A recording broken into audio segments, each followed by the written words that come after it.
A couple of the readings I gave you for this week were something regarding something called misuse cases.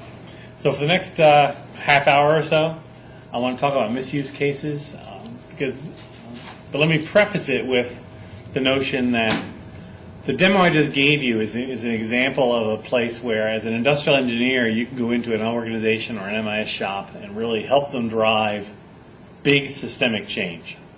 Just push in standards, really change the way they do or think about who they are and what they do. But that's not the only way you can get involved in MIS projects as you go through. So misuse cases, this topic, is one of the ones that I view as a very creative way for you to get involved in projects and add value to a project, because you can bring to bear industrial engineering thinking that they might not think of themselves. So to the extent that you become part of an IS or an MIS team doing a project, the analysts on the project, the MIS analysts and experts who build systems, for the most part, routinely will work on defining their requirements. What do they want the system to do, to be, to work like, to have as its outcomes? So in the requirements definition and requirements analysis activities of standard system engineering, your typical MIS team will look at a lot of those kinds of things. But the most common defect in requirements in most MIS projects is what I refer to as the defect of omission. Things they should see and plan for but don't. It never occurs to them that certain things are requirements, or it never occurs to them that certain things could happen. Particularly negative activities. And that's the origin of the term misuse case in your readings is from the UML phrase for a use case. Among the unified modeling language, we have a series of diagram types that we typically draw in the MIS world. And one of those is use cases, which consists of a diagram typically showing the actors, the players in a given system or tool, as well as some of the anti-players, or what's called the misuse cases. So if I switch to the screen just for a second here, I think I have a diagram I can show you. If we go to, here's just in my healthcare world, here's just some examples of generic high-level use cases. The little symbol there, the person-looking thing, stick figure, is the actor in the diagram. In this case, the user analyst is an actor, the HIPAA controller is an actor. And typically, we depict on these diagrams the different situations in which they will use the system we're describing, a case in which they will use it. So it's referred to as a use case. So for the HIPAA controller in this diagram, they come to our system to monitor usage. They come to our system to set policy. So these bubbles are not specifications for what happens within the system. They're beginnings of a description of how individual users will use it. So collectively, if you look at all the ways all the actors want to use your system, you have that collection is your overall set of requirements. Now, use cases in UML look like this for the most part. But there's also, if you read a book on use cases, each of these bubbles would have a document describing it that describes the preconditions that have to be true before it can happen, the typical steps that it goes through for a successful outcome, and typically some exceptional conditions that have to be handled for things going through. So, for instance, a use case for an ATM might include putting the card in, being asked for your PIN, putting in your PIN, being asked what your transaction is, the whole thing, eventually getting your cash and walking away. An exception case in that might be that your card won't read, or that you forgot your PIN, or that you don't have enough money to get how much you asked for. So the documentation around a use case is always written from the standpoint of the actor's use of the system, but it can be very detailed and even get into some of those exceptions. So an exceptional condition in a use case is just that. You don't have sufficient funds, you forgot your PIN, your card's cracked and you can't read it. Those would be exceptions within a standard use case. That is not what your readings about misuse cases entail.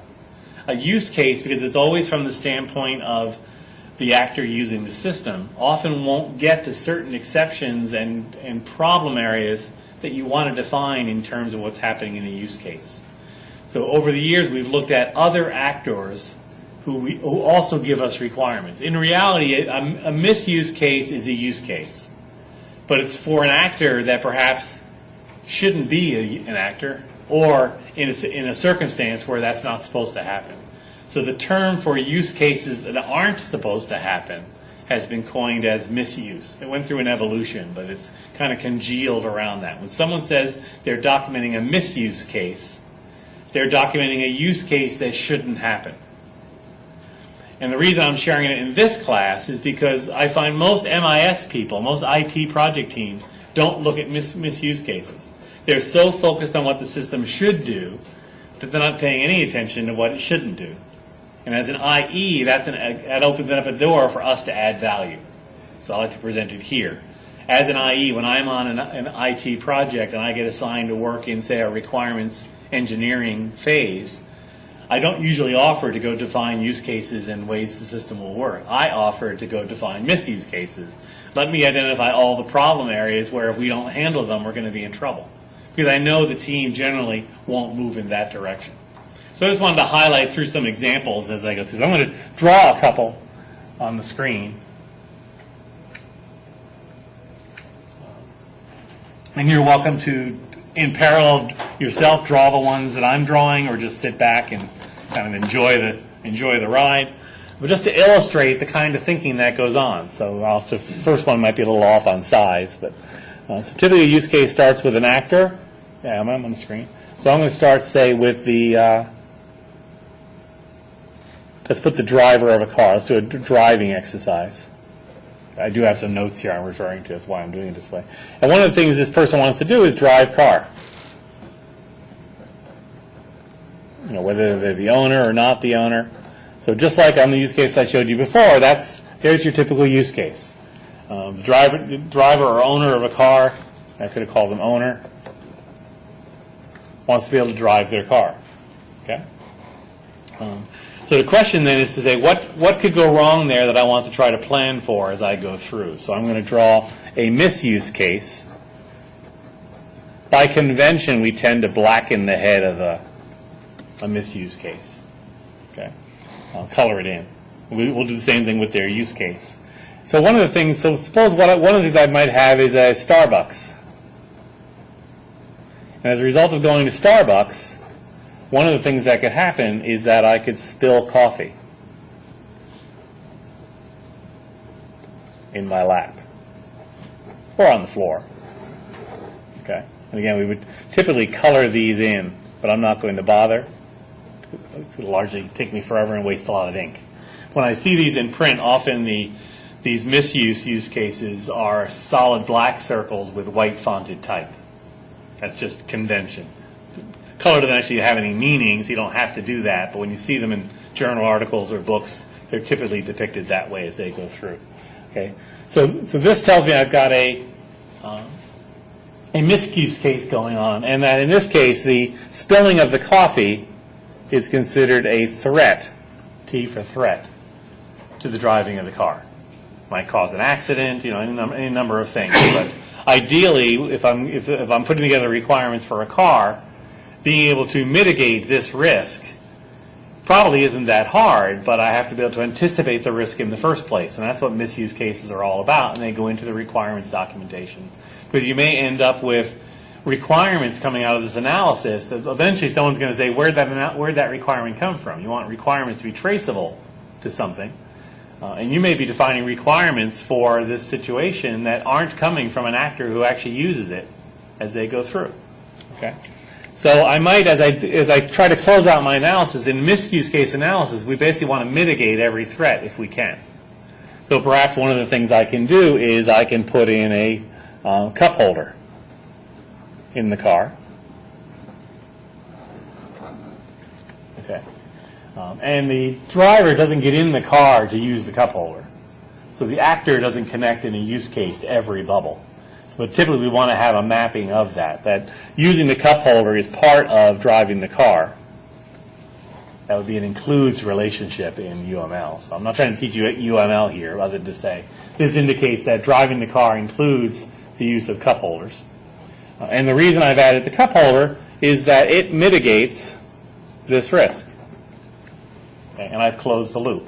So if someone says, what are you doing about the fact that people tend to spill coffee in their car? You say, well, we've introduced the cup holders into the car. So the requirement for a cup holder is driven by the risk more than by an individual stakeholder saying that they want something. So that would be a very, very simple example of using a misuse case to drive a requirement into a system. Okay. Now you end up with a lot of diagrams that look just like that one. Question? Initially, when you said, looking at things doing what they're not supposed to do, I'm not sure. I understand this, of course, but what is not doing what it's supposed to do? You're not supposed to spill coffee in the car. There's no requirement to be able to do that. I mean, I was thinking along the line, thinking of the car. I mean, the coffee has nothing to do with the car. Nothing to do with the car, but if I were designing a car, I would tend to list the things that people want to do with it. I won't tend to list the things people don't want to do with it. Okay, so things I include in the car to mitigate risk. Like, for instance, I could have, as one of my use cases, I'll move it up, keep it on the screen here. If I go with another use case, one of my actors might be the weather. Okay? And one of the cases the weather could cause. More my question is, the weather stuff of this thing, the external to what the IE is capable of. I don't know how to put it. I thought the car was our focus. That was our system here. This is what we're trying to mitigate and design. And, Starbucks, the weather. Well, I don't necessarily have an answer to you. There's some ambiguity in this discussion, but something you said that resonated with me is, as an industrial engineer, I'm never trying to design a car. Yeah. As a mechanical engineer and automotive engineer, I would. As an industrial engineer, I'm always trying to design a system in use. Yes. I'm always changing an organ. The thing I'm worried about is the driving of the car, not the car itself. So I'm looking for risks that need to be mitigated that would impede my ability to have a usable system. You're right. From a mechanical automotive engineering standpoint, it would be hard to derive the requirement for a cup holder. And that's just it. That's why industrial engineering has to look at the bigger picture, human factors, environmental factors, all kinds of factors, precisely because those are the things that affect a system's usability. We don't differentiate automobiles today, for the most part, on horsepower and acceleration, a few at the high sports end, perhaps. But the days of selling a car by slamming the door so people can hear how solid the thud sounded, are long gone. The days of talking about, kicking the tires. We don't do that anymore in cars. Cars have become more commodities. From a mechanical engineering standpoint, cars aren't highly differentiated anymore. Classes of cars are obviously based on cost, but if you're buying a mid-sized sedan, from a mechanical standpoint, all these cars are virtually identical. It's the usability features that add value to those standard designs that are really driving a lot of the value add in the automotive industry nowadays. We look for, cup holders. We look for Sirius FM radio. We look for heads-up displays. We look for videos for the kids in the back seat. We look for trunks that open themselves. All features that you just the heyday. The early years of designing automobiles for the consumer market, nobody would have even considered those as potential requirements for a car. But today, those are the advertising points that we go for. In terms of customer requirements, we tend to model using Kano analysis. We're looking for the things that will delight the customer. And often the delight aspects come out of some of the anti-use cases that go on, like this one. The weather could cause a crash of the car. So the crash is a threat to the driving of the car. So we look for things like anti-lock brakes.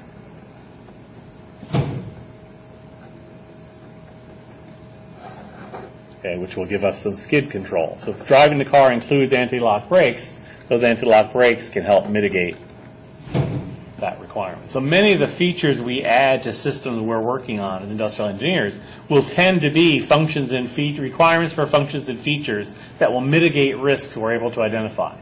It's not that nobody else could identify them, it's that nobody else typically will identify them. There's not a mindset in systems development to do this kind of work as things go through. Okay. You've got issues like Am I still on the screen? No, I'm not coming up a little bit. Let's take entropy as an actor. Entropy will eventually cause a breakdown of our car, right? And a breakdown is a threat to driving. I think I'm going to have to cross some lines here. Okay, there's our threat. So entropy causing a breakdown of the driving, we've got to do something to mitigate that. Okay. So we might introduce a service contract. Okay. Now that might be a case where the driving of the car is directly, service is not necessarily part of driving the car. So we might have to make that a separate entry, that drivers and owners should take their car for service. Notice that distinction. Now we have a separate case where the actor actually has to approach the system for a purpose. That service isn't part of driving, but the breakdown is a threat to driving. Okay. But if a driver gets service for the car, that can help mitigate the risk of a breakdown. Okay. So but as you're modeling through, if that was an anti-case, I should have colored that in. Okay. I could have other actors involved. I could have the manufacturer of the car. If I could spell. Okay. Who offers warranty.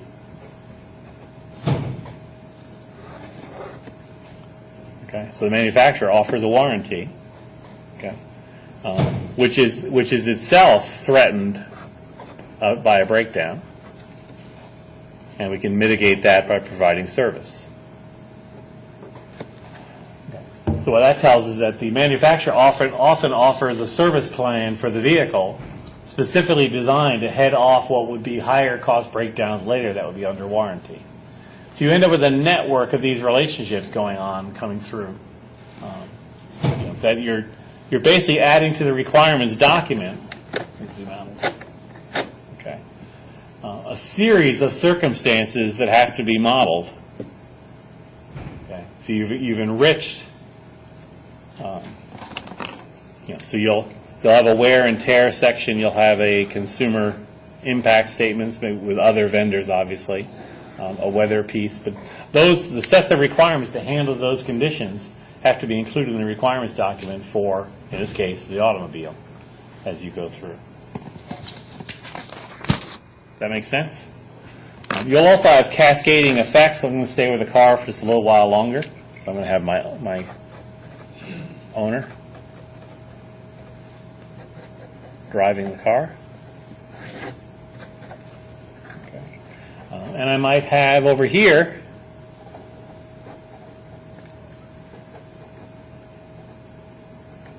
car thief. Okay, can't spell again. Car thief.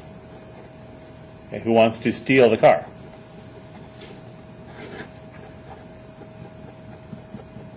And that certainly threatens my ability to mitigate. So basically, what do we have to design into the car to prevent someone from stealing it? And these are diagrammatic techniques to trigger those kinds of conversations among the requirements people. Now, you might find you've got a particularly proactive design team that you're working with who anticipate and do, in fact, have many of these discussions. So, if so, great. But the reason I'm bringing it up is because my experience is that most teams that develop requirements for big MIS systems don't get into these kinds of discussions as they go through. They don't deal with the things that could go wrong. They tend to write requirements for what they want the system to do when things go right as things go through. So this is a case that could be a little bit more complicated, because if you don't want someone to steal your car, what are your options? One is, where do you choose to park?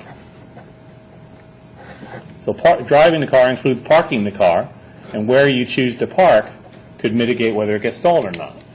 Parking, having a house where you can put it in the garage at night is less likely to result in a stolen car than if you have to park your car on the street. So where you choose to park is a driver behavior that can help mitigate that as it goes through. Likewise, when you park the car, do you lock the car? That can help mitigate. A locked car is marginally harder to steal than an unlocked car, depending on the style of locks and things that you use. We could design an alarm into the car, which will help mitigate. The alarm going off hopefully would deter some of that as it goes through.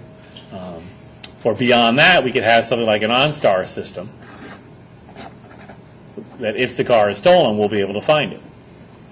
Okay, so those are all cascading things. The alarm only matters when you lock the car, which only matters when you park the car, which clearly is the end result of having driven the car. So there's a cascade effect where all of those things will potentially mitigate the misuse case, but they're dependent on each other because you can't, the alarm can't do anything if you don't lock your car, for instance. So there's a design characteristic there, but there's also a behavioral characteristic there in terms of the value of the last mitigation is a function of how much of the earlier ones you've put in place. If you always park your car in a very secure location, you really don't need any of those other controls.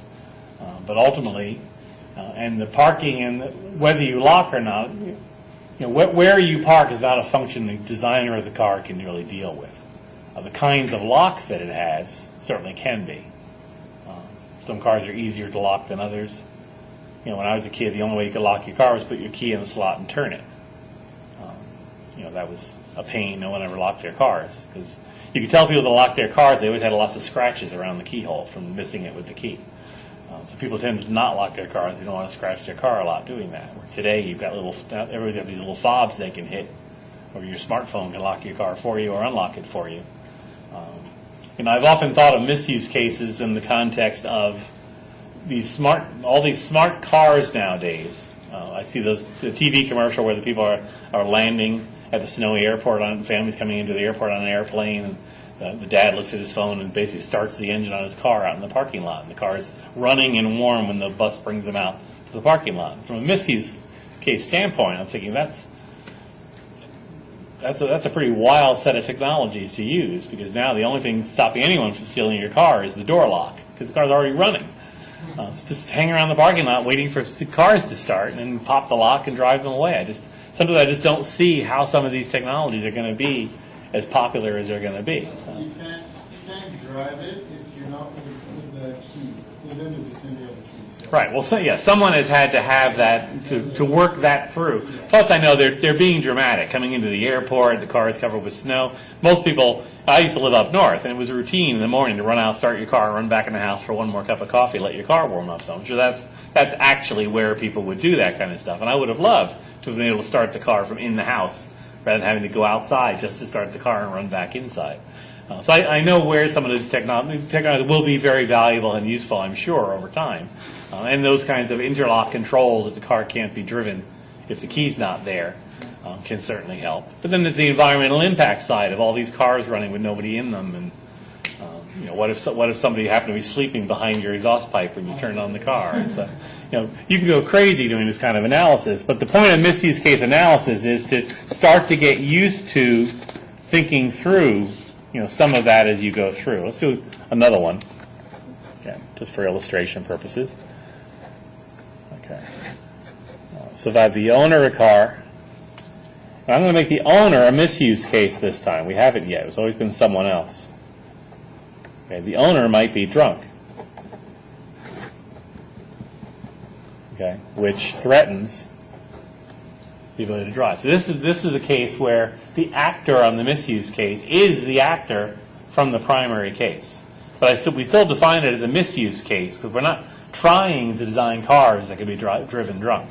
If anything, we're trying to design cars that can't be as we go through. So, so we look at some of the things that can help mitigate that. One of the most common things is to have the police. Am I on the screen? Yes, I am. Set up a checkpoint. Okay.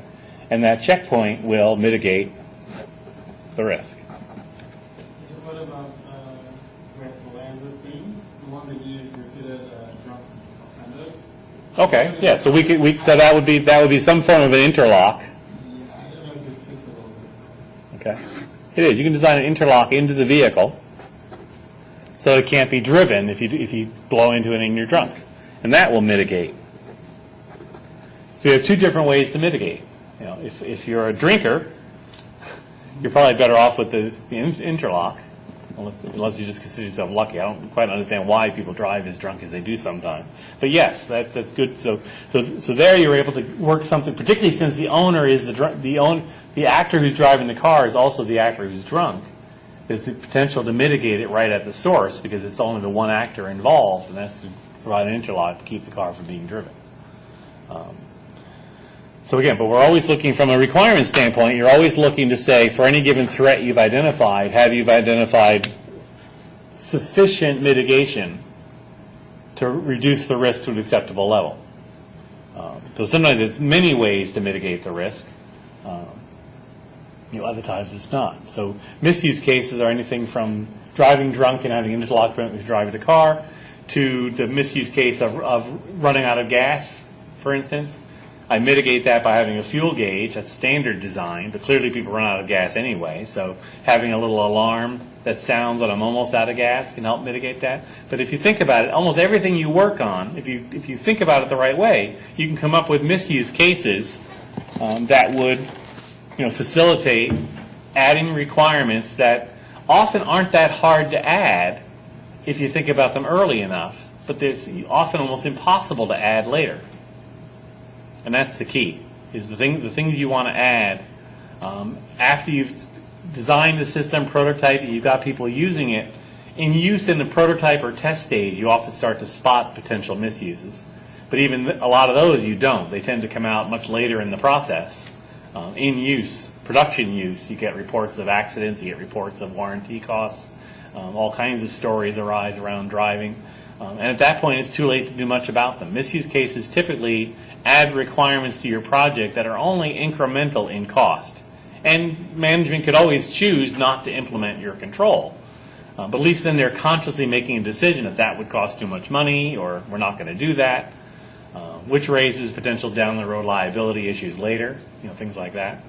So if an auto company that considers an interlock to prevent the car from being driven drunk chooses not to do that, and over the years their car is involved in a lot of drunk driving accidents, do they carry any liability for their failure to implement the common technology that could be used?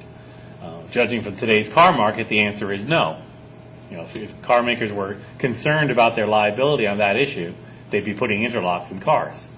But they're not, so clearly they don't feel that there's a liability issue, probably because the interlock itself is not as mature as it could be, too many false positives, potentially wouldn't allow the car to start in an emergency, they could be liable for that, isn't accurate enough, is just too costly and people wouldn't buy the car that had it. So the automakers probably put to a lot of reasons why it's not on them to put this control in place. It's still up to the driver to not drive drunk. I assume that's the current state of legality in that area. But who knows? If the technologies become more mature, if more automakers start to use them, if become more accurate, lower cost, fewer false positives, the technology can mature to the point where car makers could start to incur a liability because all their excuses for not doing it have been corrected. And I'm sure there are people in the auto industry that have to pay attention to that kind of work. So when you're developing misuse cases for an MIS, you'll often be identifying requirements that management chooses not to meet. And that's okay. It's not your job to force them to do something. It's just your job to make sure from an engineering standpoint that all the alternatives are on the table as you go through some of this. But it's hard to say. Is today's issue that can't be mitigated, if you identify potentials for mitigation, you open up R&D strategies for putting more things in place as you go. But I find most quality improvements I see in the workplace, remember I work in healthcare, most of it comes from misuse cases. Bad diet, smoking, there's all kinds of things that we do to ourselves that from a requirement standpoint are misuse cases.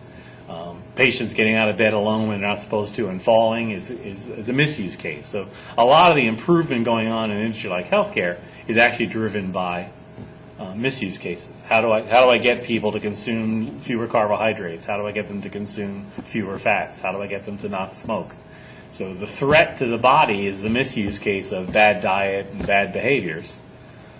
So if a healthy life is the use case I'm after, what can I put in place, exercise, improved diets, things like that, to mitigate these misuse cases. The misuse case construct, the concept, is a very, very valuable tool, and that's why I wanted to talk about it today in this unit. Because from a cybersecurity standpoint, I've really shown you the big picture. How do you systemically model and alter the way an organization addresses a really big key issue? That was the earlier lecture. Okay, for cybersecurity, how do we see where we stand on cybersecurity, and how do we, over the next 10, 20, 50 years, get really good at this as things become possible? That's the big approach. That's the big bang buck we earn as industrial engineers. This kind of stuff, misuse cases, is the little bang buck. It's the stuff, it's the value we add getting involved in everyday ordinary projects throughout the company, where we bring that element of risk assessment, process knowledge, mitigation strategies. We bring our IE skills to bear in circumstances where the people doing the jobs within the company don't have that perspective and often don't have the skills to make sure those kinds of requirements get addressed. So I can get those things addressed by joining project teams and contributing to these kinds of requirements as I go through. I also run, if I see a company's doing a workshop or training on how to write requirements, I usually go find who's teaching it and say, could I come in at some point for 20 minutes and just introduce the concept of misuse cases while they're doing it? Because I think it would be great if everybody knew some of these tools. So the big picture item is the assessment, the scorecard, the ongoing strategy, the systemic change. The little picture stuff is just introducing IE value into every project an organization does, and that's really where, in a nutshell, that's a large part of what this class is about, is how to take both of those perspectives and make them a reality when we go to work every day. Questions, comments? Okay, let's call it a day. I think that's enough. If you've had enough, it's ready. If you're ready for spring break, we can start.